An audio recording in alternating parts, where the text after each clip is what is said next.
안녕하세요. 12월 2일 월요일입니다. 아침에 묵상 올렸어야 했는데 이제 좀 늦게 올렸습니다. 죄송하고요. 내일은 아침부터 보시면 되겠습니다. 자, 이달부터 우리가 매일 성경으로 함께 이제 묵상하기로 했는데요. 여러분이 묵상하시고 저 이렇게 올려드리는 영상은 또 묵상에 좀 도움이 되고 여러분 더 생각하고 더 기도하고 그럴 수 있는 시간이 되었으면 좋겠다 해서 또 이렇게 하는 거고요. 또 한 가지 의미는 또 저를 채찍질하는 의미에서 이렇게 합니다. 이렇게라도 안 하면 저도 빼먹고 안 할 테니까요. 네. 오늘 11월 어제 주일이었고 오늘 이제 월요일인데 이미 묵상하신 분도 있고 또 제가 영상 올리고 난 다음에 하셔야겠다고 마음 먹으셨던 분도 있죠. 네. 자, 이제 하시면 되겠습니다. 같이 할게요. 오늘은 역대하 2장 1절부터 18절인데요. 매일 성경의 개역개정으로 있고요. 제가 조금 이해하기 쉽게 메시지로 읽도록 하겠습니다. 제가 읽을게요. 솔로몬은 하나님을 높이는 예배 처소와 자신을 위한 왕궁을 건축하도록 명령했다. 그는 막일꾼 7만 명, 산에서 채석할 일꾼 8만 명, 노역 책임자 3,600명을 임명했다. 이어서 솔로몬은 두로의 히람 왕에게 메시지를 보냈다. 왕께서 왕궁 건축을 위해 내 아버지 다윗에게 보냈던 것과 같이 백향목 제목을 내게 보내주십시오. 나는 하나님을 높이고 예배 처소를 지으려고 합니다. 그곳은 향기로운 향을 피우고 거룩한 빵을 차리고 아침과 저녁 예배 때 번제를 드리며 안식일과 초하루와 거룩한 날에 예배를 드릴 거룩한 곳입니다. 이것은 이스라엘이 반드시 지켜야 하는 예배입니다. 우리 하나님은 다른 어떤 신보다 뛰어난 하나님이시니 내가 지으려는 성전도 가장 뛰어나야 합니다. 하지만 누가 능히 그런 건물을 지을 수 있겠습니까? 하늘이라도 온 우주라도 그분을 담을 수 없습니다. 하물며 내가 감히 누구라고 하나님께 합당한 집을 지어드릴 수 있겠습니까? 나는 그저 그분께 향을 피우는 일이나 할 수 있을 뿐입니다. 왕의 도움이 필요합니다. 금, 은, 청동, 철을 다룰 줄 알고 자주색과 홍색과 청색 천을 짤 줄 알며 조각도 할 줄 아는 장인 한 명을 내게 보내주십시오. 내 아버지가 준비해둔 유다와 예루살렘의 숙련된 장인들을 그가 감독할 것입니다. 또 레바논의 백향목, 잣나무, 백담목 제목을 보내주십시오. 레바논 숲에서 경험을 쌓은 벌목꾼들이 왕께 많이 있음을 내가 잘 알고 있습니다. 나도 일꾼들을 보내어 왕의 인부들과 함께 제목을 베게 하겠습니다. 눈부시게 아름다운 건물, 당당하게 내보일 성전을 지으려면 제목이 많이 필요합니다. 나무를 베고 운반할 왕의 인부들에게 필요한 양식은 내가 모두 되겠습니다. 밀 44,000kl, 포도주 440kl, 올리브 기름 440kl를 인부들에게 주겠습니다. 두로왕 히람이 솔로몬에게 답신을 썼다. 하나님께서 그분의 백성을 사랑하시는 것이 분명합니다. 당신을 그들의 왕으로 삼으셨으니 말입니다. 그는 계속해서 이렇게 썼다. 하늘과 땅을 지으신 하나님, 다윗 왕에게 이처럼 지혜롭고 총명하고 통찰력 있는 아들을 주셔서 하나님의 성전과 그의 왕궁을 짓게 하신 이스라엘의 하나님을 찬양합니다. 내가 건축 일을 속속들이 아는 전문가 호라마비를 왕께 보냈습니다. 그는 지금 그곳으로 향하고 있습니다. 그의 어머니는 단 사람이고 아버지는 두로 사람입니다. 그는 금, 은, 청동, 철, 돌, 나무를 다룰 줄 알고 자주색과 청색천과 홍색 직물을 짤 줄 아는 사람입니다. 그는 또한 전문 조각가이며 왕의 장인과 건축가들 뿐 아니라 왕의 아버지요 내 주이신 다윗의 장인과 건축가들과도 함께 문양을 만들어낼 만한 유능한 사람입니다. 내 작업 인부들을 위해서 왕께서 약속하신 밀, 보리, 올리브 기름, 포도주를 보내주십시오. 우리가 왕께 필요한 제목을 레바논 숲에서 베어 욥바까지 뗏목으로 나르겠습니다. 제목을 예루살렘으로 운반하는 일은 그쪽에서 해야 할 것입니다. 솔로몬은 전에 아버지가 했던 것과 같은 방법으로 이스라엘에 살고 있는 모든 외국인의 인구를 조사했다. 그 수가 모두 15만 3,600명이었다. 그는 그 가운데 7만 명은 막 일꾼으로, 8만 명은 산에서 채석하는 일꾼으로, 그리고 3,600명은 노역 책임자로 임명했다.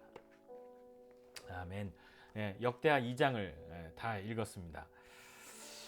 성전을 건축하는 이야기가 나오는데요. 성전의 이야기가 나옵니다. 성전을 건축하는 것은 참 중요한 일이죠. 우리도 인생을 살면서 사람들이 집을 짓는 사람도 있고 또 집을 갖거나 지으려고 그렇게 평생을 노력하면서 살아가는 많은 사람들이 있는데요. 하나님의 집을 짓는, 하나님의 성전을 짓는 그 일이 이 솔로몬에게 있는 거죠. 우리가 잘 아는 것처럼 솔로몬의 아버지였던 다윗이 정말 성전을 짓고 싶었는데 다윗이 자기의 궁은 크고 화려한데 하나님의 집은 초라한 것이 너무 하나님 앞에 불충한 일 같고 그것이 마음에 너무 걸려서 짓고자 했는데 하나님이 다윗을 향해서는 너가 너무 많이 피를 흘렸기 때문에 네 손으로 하지 않을 거고 너가 준비 다 하면 네 아들이 그 일을 할 거야. 그렇게 하나님이 하셨죠. 하나님의 일은 하나님이 준비하시고 또 하나님이 하시는 일입니다.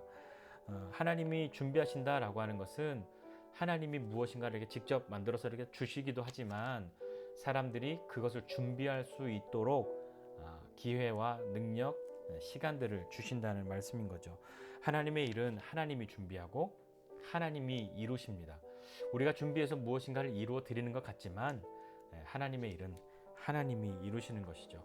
솔로몬이 이 일을 이루었는데 솔로몬 혼자 한 것이 아니라 다윗이 그것을 준비하였고 오늘 읽은 본문처럼 두로 왕 후람에게 도움을 요청해서 또 그 후람이 필요한 모든 나무들과 또 훌륭한 장인 한 사람과 또 나무들 또 여러 가지 필요한 것들을 제공해 주기로 그렇게 되어 있죠. 이것이 이미 다 준비된 일입니다. 하나님의 일은 이렇게 순탄하게 다 준비되어져서 잘 되는 것, 그것이 우리가 바라는 바죠. 그래서 무엇인가 걸리지 않고 순탄하게 잘 이루어지면 역시 하나님의 일이야. 하나님이 도와주시는 거야. 하나님이 함께 하셔. 이건 정말 내가 했어야 할 하나님의 일이야. 그렇게 생각하고 때로는 만약에 오늘 이렇게 후람에게 솔로몬이 편지를 썼는데 무슨 소리야? 안 해. 그렇게 한다면 하나님의 일이 아닌가? 내가 뭔가 잘못하고 있는가? 그렇게 생각하거나 마음이 어려워지거나 오해를 하거나 할 수도 있겠죠. 그러나 어려움이 없다고 하는 것만으로 하나님의 뜻을 판단할 수는 없습니다. 왜냐하면 어려움이 있더라도 하나님이 하나님의 일을 하실 때에는 그 어려움조차도 하나님께서 바꾸시는 것을 우리가 경험해야 하기 때문에 그 어려움도 있는 거죠. 순탄하지 않을 수도 있지만 하나님의 일하심을 경험할 수도 있는 겁니다. 오늘 솔로몬이 성전을 짓는다 이렇게 얘기했습니다. 성전, 하나님의 집이죠. 하나님이 계신 곳이죠. 성전이 없으면 하나님이 계시지 못합니까? 그렇지는 않죠. 그렇지만 성전을 통해서 하나님이 얼마나 크신지 다윗과 솔로몬이 그것을 좀 확인하고 드러내고 싶었던 그런 마음이 있었던 것 같습니다. 요즘에 한국의 교회들이 크게 짓는 것들 때문에 많은 어려움이 있죠. 그리고 그것 때문에 고통받는 사람들도 많았고요. 또 사회적으로 이슈가 되기도 했고요. 많이 그런 일이 있습니다. 그렇게 큰 예배당이 없으면 물론 예배당과 성전은 다릅니다만 그렇게 하나님의 임재를 상징하고자 하는 큰 것이 없으면 하나님이 안 계십니까? 그렇지는 않죠. 성전이 작으면 하나님이 작으십니까? 그렇지도 않지요. 그러나 솔로몬이 이 일을 하고자 하는 그 마음은 그 아버지 때로부터 그렇게 왔던 거고 하나님이 허락해 주신 그것이 그런 일이란 말입니다. 솔로몬은 하나님을 위해서 성전을 짓고 자기를 위해서는 궁전을 짓고 싶었던 거죠. 여하튼 자, 성전을 짓는다 그러는데 그러면 우리는 인생을 살면서 여러분 성전 지으십니까? 지으실 수 있겠습니까?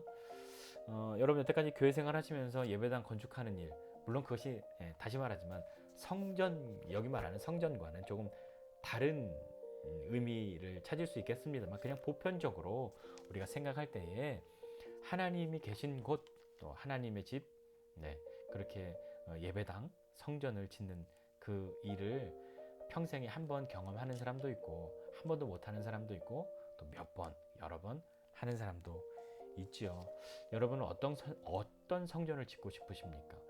크고 화려한 성전, 솔로몬이 말하고 있는 것처럼 하나님이 그렇게 크고 위대하시니까 그에 합당한 것을 지어야겠다. 그렇게 말하고 있지만 우리가 반드시 지어야 할 성전이 있습니다. 그것은 무엇이냐면 첫 번째로 우리 자신이 성전이 되는 것입니다. 고린도후서 3장 16절에 이렇게 기록합니다. 너희가 하나님의 성전인 것과 하나님의 성령이 너희 안에 계신 것을 알지 못하느냐. 제일 먼저는 우리가 하나님의 성전입니다.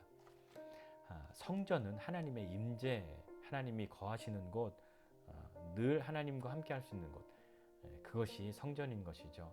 첫 번째 성전은 우리 자신입니다. 우리가 성전이어야 합니다. 그리고 또 하나, 두 번째 성전이 있습니다. 그것은 우리가 만들어가야 될 두 번째 성전은 가정입니다. 우리의 가정이 하나님이 계시는 곳, 하나님과 함께하는 곳, 하나님의 임재를 경험하는 곳 되어야 합니다. 여러분, 여러분의 가정은 어떠십니까? 여러분의 가정이 성전이라는 생각 해보셨습니까? 여러분의 가정이 성전이 되어야 합니다. 그것은 우리가 지어야 하는 것입니다. 남이 지어주는 것 아니죠. 제가 여러분의 가정을 성전으로 만들어 드립니까? 그럴 수 없죠. 우리 옆집에 사는 훌륭한 누군가가 우리 집을 성전으로 만들어 줍니까? 그것도 아닌 것이죠. 우리 스스로가 우리의 가정을 성전으로, 하나님이 계신 곳으로, 하나님의 위엄이 드러나는 곳으로, 하나님의 살아계심을 경험하는 곳으로 만들어야 하는 것입니다. 또 하나, 정말 우리가 또 만들어야 하는 또 성전 세 번째는 뭐냐면 우리 교회 공동체인 것이죠. 겉으로 보이는 건물만을 이야기하는 것이 아닙니다. 정말 하나님의 임재와 하나님의 거룩하심과 하나님의 크심과 하나님의 아름다우심이 드러나는 곳, 그것이 우리 교회 공동체이어야 합니다. 이것은 우리가 지어가야 하는 것이죠. 자, 하나님이 이것을 지어갈 수 있도록 준비해 주십니다. 우리를 도와주십니다. 그것을 경험할 수 있는 거죠. 그렇다면 하나님이 다 준비해 주셨다 그렇게 하는데, 그러면 그 준비해 주신 것 다 준비해 주시니까 나는 아무것도 안 하면, 아무것도 안 해도 괜찮습니까? 하나님이 준비해 주신 것을 경험하려면 우리가 반드시 해야 하는 것이 있습니다. 그것은 순종하는 겁니다. 하나님의 뜻을 따라가는 것을 기뻐하는 것이죠. 하나님의 뜻이 이루어지는 것을 기뻐하고, 내 뜻 이루어지는 것이 아니라 하나님의 뜻 이루어지는 것을 기뻐하고 그대로 나아가야, 순종해야 하나님이 준비해 주신 것을 경험합니다. 우리 순종을 이야기할 때 제일 많이 이야기하는 사람 아브라함 있지 않습니까? 아브라함이 자기 아들 이삭을 모리아산에서 죽이려고 합니다. 왜냐하면 하나님이 그렇게 하라고 했으니까요. 그렇게 하나님이 하라고 한 대로 하는 그 시간들을 가져야 아브라함이 하나님이 준비해 주신 것을 경험할 수 있게 됩니다. 여호와 이레의 하나님, 하나님이 우리를 위해서 준비해 주셨다. 그 고백이, 아브라함에게서 나온 그 고백은 정말 진실한 고백이지 않겠습니까? 하나님이 우리를 위해서 많은 것을 준비해 주십니다. 그것을 경험하려면 우리는 순종해야 합니다. 오늘 이 역대하 2장에 보면 처음에 시작할 때 일꾼 7만 명, 또 뭐 할 사람, 돌 떠내는 사람 8만 명, 감독하는 사람 3,600명 해서 15만 6천 명을 이야기하는데요. 2장 끝날 때 솔로몬이 자기네들 땅에 살고 있는 외국인들 숫자를 세보니까 15만 6천 명, 15만 3,600명 그렇게 되죠. 7만 명, 8만 명, 3,600명 하니까 15만 3,600명. 그 사람들이 그대로 있었습니다. 다 준비되어져 있었던 거죠. 자, 이것을 하려면, 우리도 이런 것을 경험하려면 하나님의 뜻에 순종해야 합니다. 하나님의 뜻에 순종함으로 우리의 내가 성전인, 그리고 우리의 가정이 성전이 되는 것, 그리고 우리 교회 공동체가 성전이 되는 것을 경험할 수 있는 저와 여러분 모두가 되시기를 주님의 이름으로 부탁드립니다. 아멘. 자, 이제 제가 평상시에 이렇게 하고서 그냥 뚝 끊었더니 뭐라고 하시는 분이 계셨어요. 그래서 조금 여유를 둘 테니까 생각하시고 같이 기도하고 그런 시간으로 하시면 좋겠습니다.